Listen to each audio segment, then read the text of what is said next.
Fashion is very lucrative.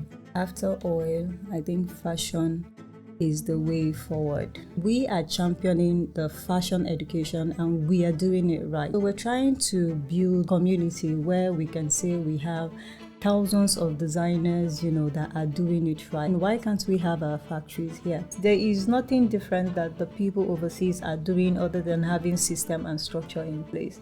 When we have system and structure in place, and then that there are standard operating procedures to producing one outfit, knowing the people that are also responsible for that particular production, I think we would all be happy at the end of the day.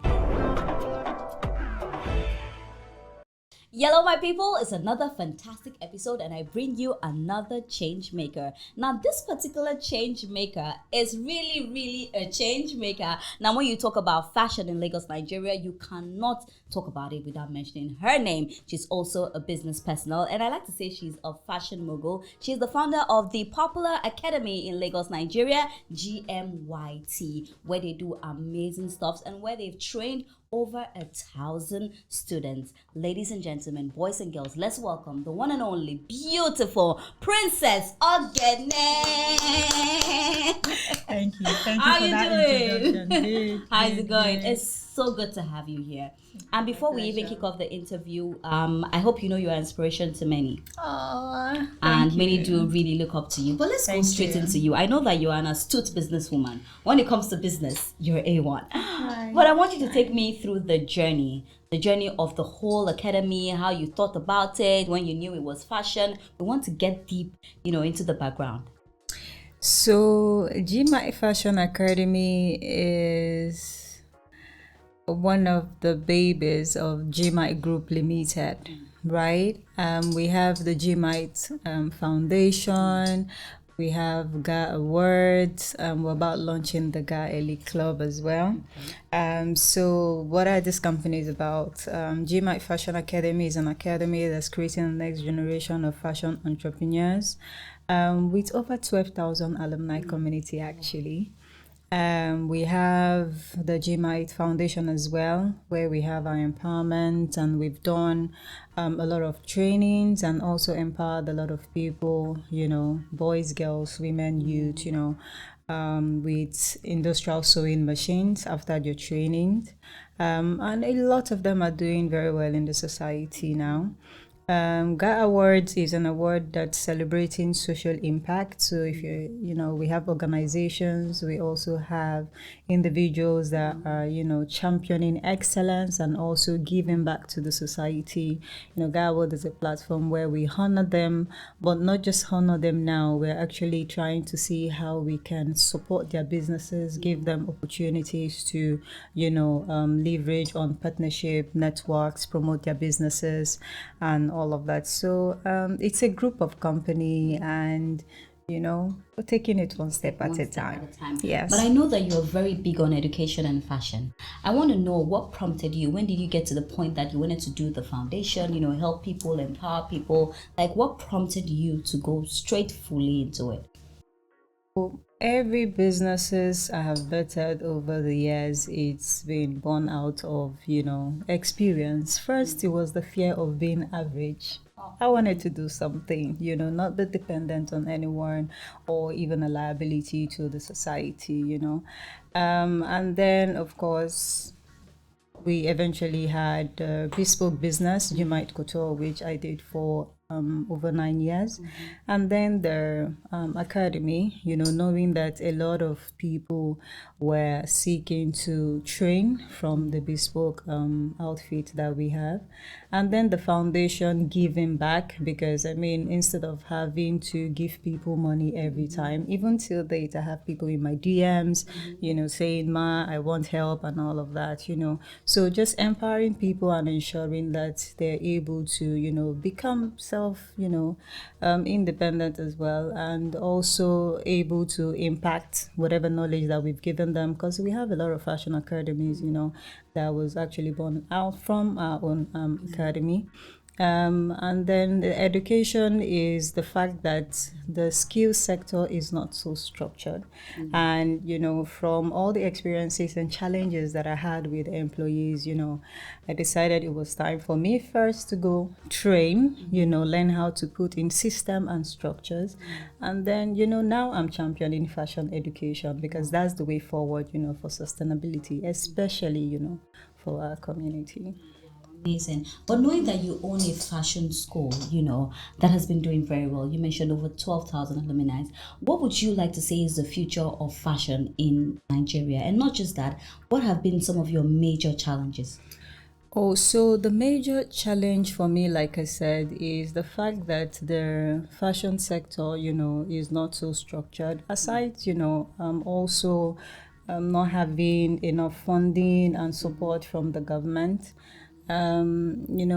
We need to ensure that we create platforms where people can not just learn skill acquisition on the surface, but learn it right. So our programs are actually, our programs are covering, say, the different sectors of entrepreneurship, right?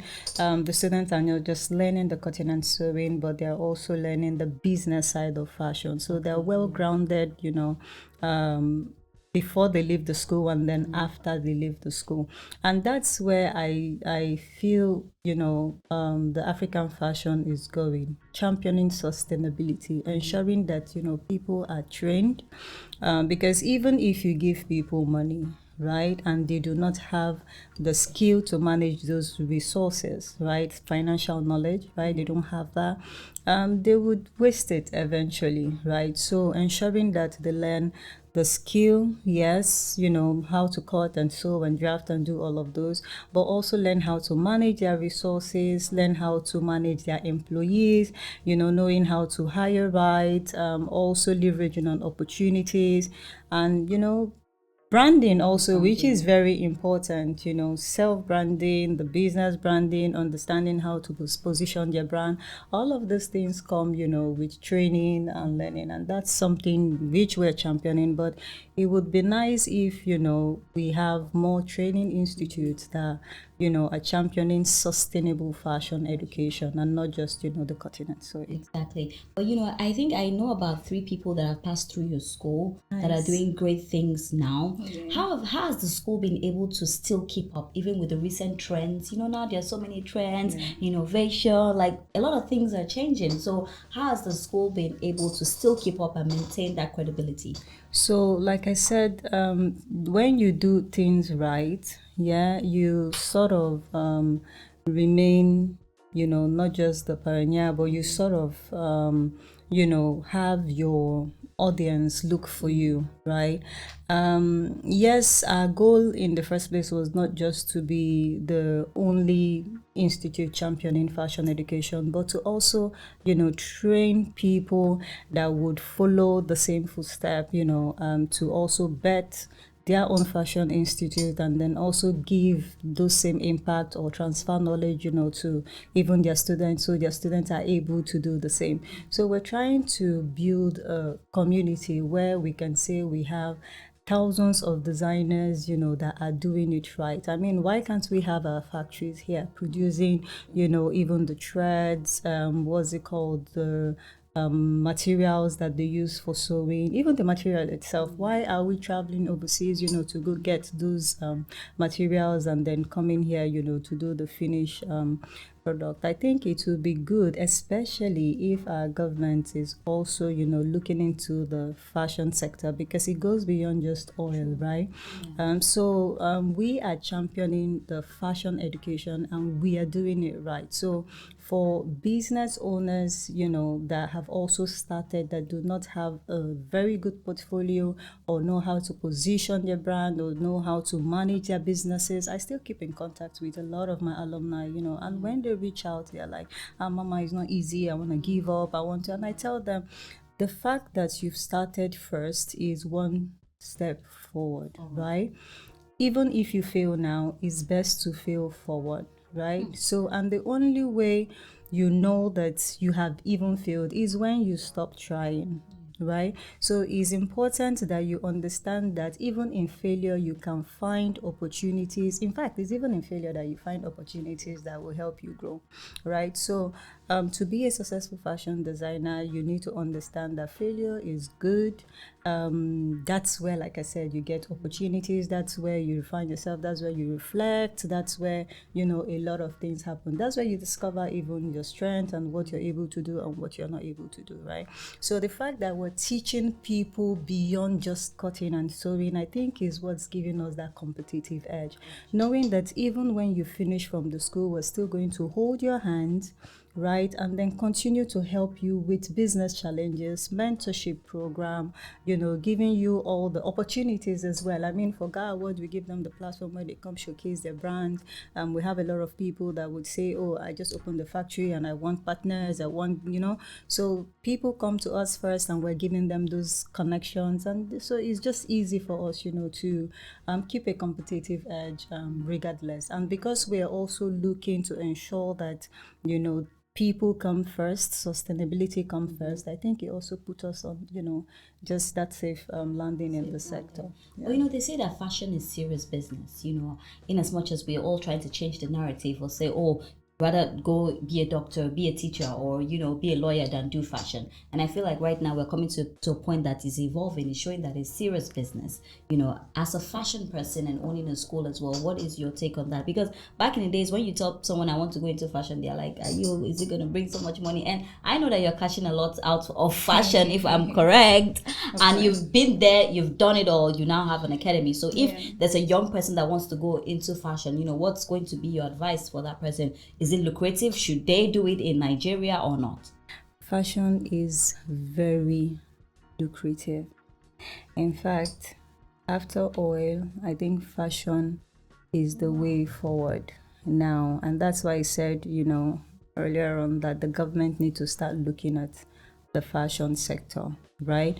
The fashion industry is very broad. If you're looking at production of materials, or you're looking at even the fashion education, or you're looking to do bespoke or bridal, ready to wear, children's wear, men's wear, this sector is very broad. If you look at the fashion pyramid as well, I think the richest man at some point owned LV, right? I mean, that's a fashion designer, isn't it? Yeah, so fashion is very lucrative, and speaking from experience as well, I think fashion is also, sustainable. It's something you can pass on to the next generation, and it's just something that is valuable. It's a necessity for us to, look at the fashion sector as something that is as important as becoming a doctor or a lawyer.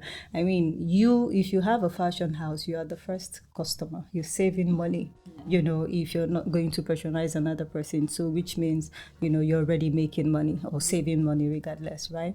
Everybody, you go out, right? Aside agriculture, you go out, except eating food every day, you must wear clothes, right? Sure. You wear lingerie, you wear, so fashion is very lucrative, right? Whichever aspect you choose, even if you're just a beader, or you're a sewer, or you're a pattern maker, fashion is the way forward, and is empowerment. Fashion is empowerment.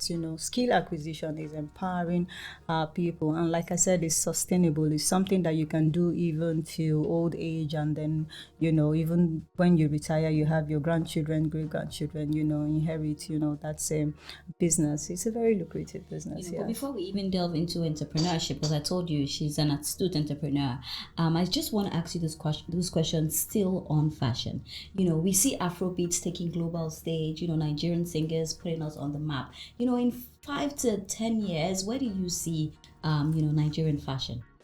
In 5 to 10 years, with the fashion education that we're championing now, hopefully, we have more people do that. I see us playing in, global scale.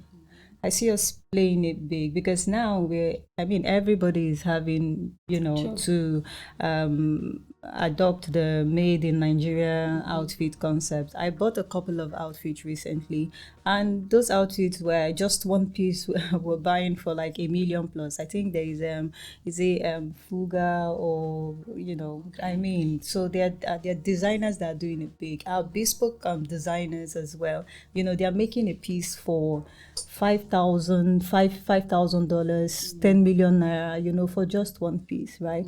So we're beginning to do it big, but if we're able to continue learning, continue, traveling and bringing in, all those concepts and ideas to see how they are doing it over there, I think we can compete a big time because we have the skill, we have the resources, we have we have a lot of talented designers here, however, if we continue to learn and also have the government invest in the fashion sector, I think we'll be unstoppable. But there's something I quickly want to pick your brain on, because I know you mentioned, people selling things for, you said 10 million and you mentioned in dollars. Are you one of those people that are okay with Nigerian designers selling in dollars? Yes, because you see that the designers are also, expanding their businesses and having branches overseas. I don't think it's a bad idea, if they're able to play it, in Nigerian currency, and also, for sustainability, right? So that way they are not losing. I mean, if they're earning in dollars or they're earning in foreign currency, I don't think it's a bad thing. So yes, if it's going to help, their businesses, instead of having to convert and losing some, I think it's okay. So, yes. But still talking about pricing, do you think that there is a limit where you should not pass, knowing that it's Africans buying, supporting Africa? Because then sometimes we hear some prices and we're like, what is it, where are we, so I quickly want you to tell us, like, what's your take on that as well? So regardless of the costs we are having here, I think we're still playing it down, right?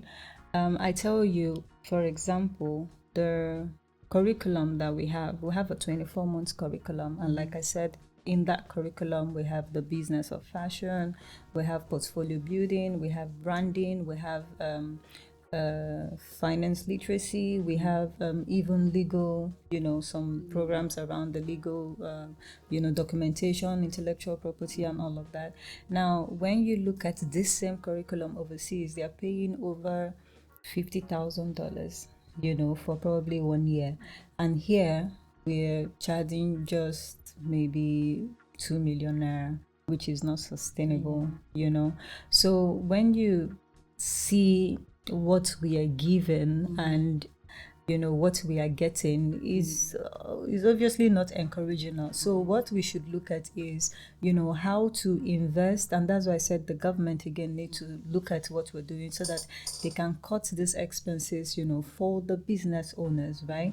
If we're able to get some systems and structures and resources in place, we'll be able to give more because we have the skill, we have the faculty, we have people that have the capacity to train and train right. Because if we're training half-baked designers and then they go out there, you will be getting shabby outfits as well, right? In fact, because of the economy as well, you see that people do not even want to train. Even when you give them, say, take for free, come and learn the business. Oh, no, I don't want, I just want to learn how to cut and sew because that's where I will make fast money. But they don't know that it goes beyond just cutting and sewing. There is, the processes, standard operating processes, so that you're able to have like different sizes, different collections, understand colors, understand, there are a lot of things, even finishing, customer service, as easy as customer service is, that is also very vital, right? Marketing your product and marketing it right with the international standard. That is also very important. Understanding, like I said, this financial literacy, knowing who to pay, knowing what to pay, knowing how to run your operations, all of those things are important. But you see, even our designers, as long as I have light and machine and I can cut and sew, so yeah. But talking about customer relations, I'm really happy that you brought that up. We know that the fashion world is very saturated right now. Everybody, you wake up and like, I'm a fashion designer, and some of them, I feel like or it has been argued that they lack the professionalism. You know, a lot of people have complained, you know, you do something, it's not right, and the next thing you get insults, and then they now turn it to it's a Nigerian thing. you know. But it's wrong. I don't know why you're laughing it's about wrong it, but to like, 'cause say I'm sure it's you've a heard. Nigerian thing. Yeah. It's wrong, you know, and with that, so that's why we are becoming the voice to say it's no longer a Nigerian thing. It's not a Nigerian thing. It's not sustainable, right? There is nothing different that the people overseas are doing other than having system and structure in place. When we have system and structure in place, and then you know that there are standard operating procedures to producing one outfit, knowing the, you know, the people that are also responsible for that particular production, I think it would curb all these loopholes that we have. And eventually, if we're able to, like I said, adopt and, you know, take out the it's a Nigerian thing to be making mistakes or to be bad or to have bad customer service, I think we would all be happy at the end of the day. But arguably, have you heard it that it says that, you know, some fashion designers, the customer relations is horrible. That is You can't take the because- clothes back. That is because they do not understand that the customers are, you know, are stakeholders of their organizations, and it's bad. It's all in the trainings, like I said, it's all in the training. First, you can also not be trained if you're not willing to learn. True. So are they willing to learn? So like I said, the fashion industry, you know, is very broad, but one thing that I have seen that is lacking is the fact that people are not ready to develop their interpersonal skill and also build character and understand again that, you know, there are processes, you know, beyond just cutting and sewing. And so on. I think you've said it all. But let's move to entrepreneurship. I want to know, at what age, just quickly, at what age did you start entrepreneurship? I started quite early. I started from the house, actually, you know. What was the first thing you sold?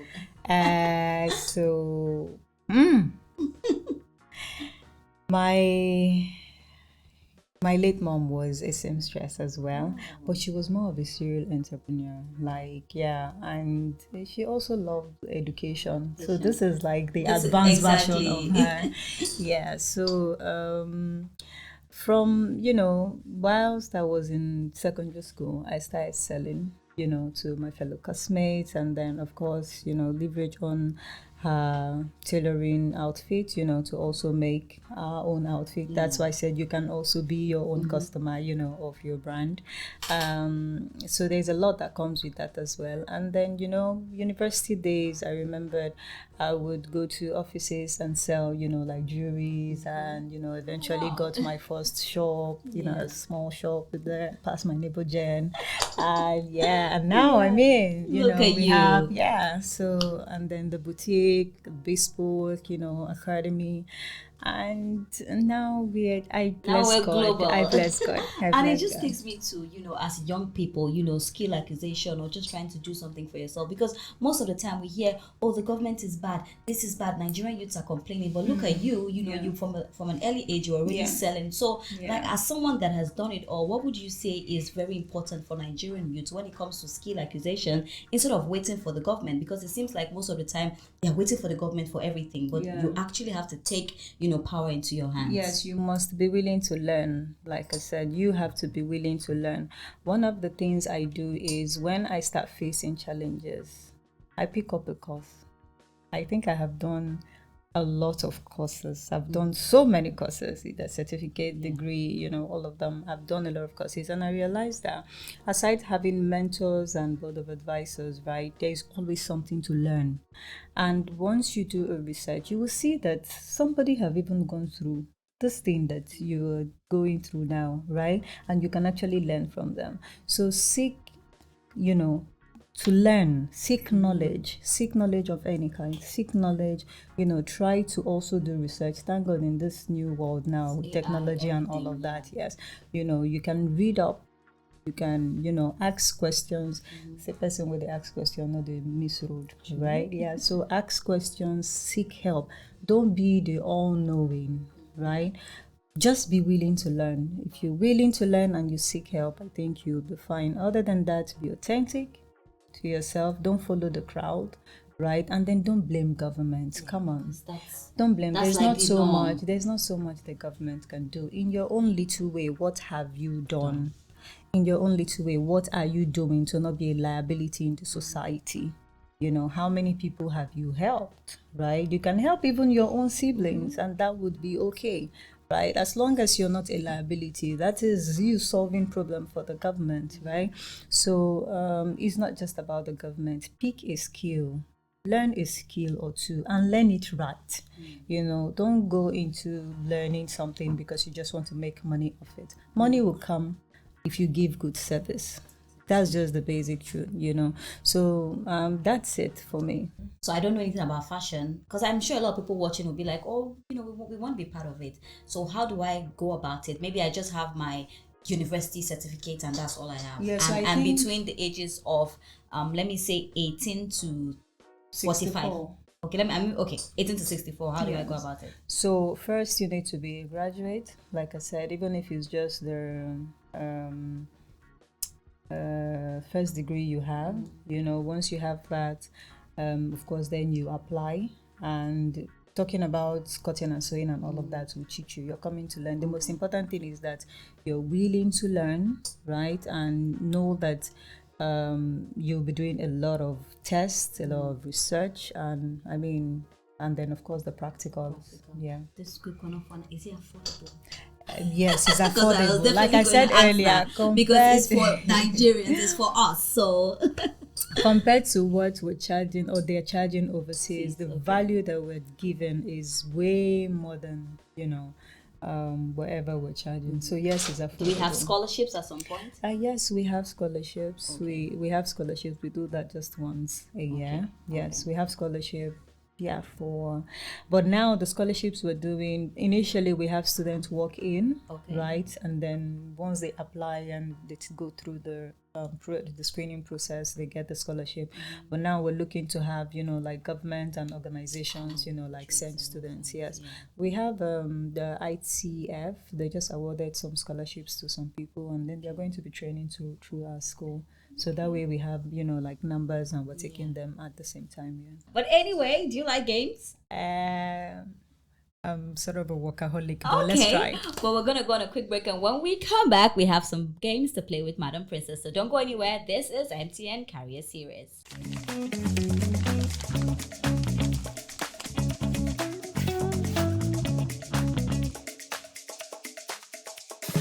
Welcome back. It's still MTN Career Series, and you know how we do it. We only bring change makers, and that's why we have Dr. Princess right here with us, and we've been having a fantastic conversation. But it's time to go on the lighter note and play some games with her. And I like games. I'm sure she does as well. So this game is called the Mogul Monikers. So I'm going to give you hints, and then you're going to tell me whether it's a person or a brand, etc. whatsoever.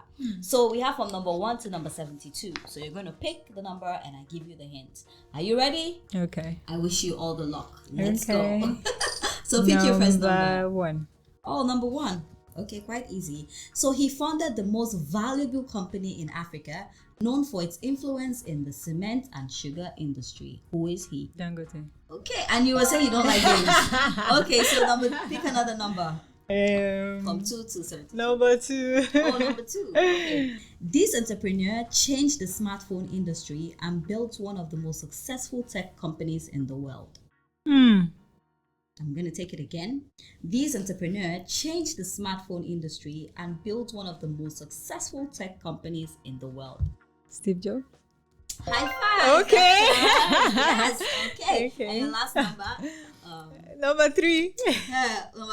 I'm a system person. Okay. So she is a Nigerian oil magnate. She was once Africa's richest woman, and she's a very powerful force in the energy industry. Who is she? Alakija. Okay. So you were just teasing me. Okay. And it's business. You can see it's still business.